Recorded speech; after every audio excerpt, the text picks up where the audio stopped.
In this short tutorial, I will show you how to see the satellite view in Google Maps.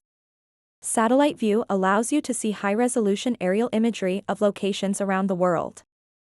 This feature can be useful for getting a closer look at specific areas or for exploring geographical features.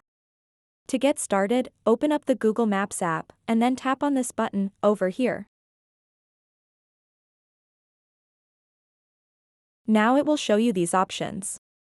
And in the map type section, you'll see the satellite option.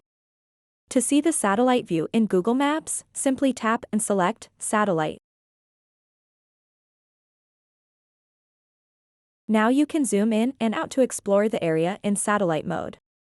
You'll be able to see buildings and landscapes with incredible detail. It's a fun and useful feature that can provide a whole new perspective on your favorite places. So that wraps up this tutorial. If you have any questions about this whole process, please let me know in the comments section below.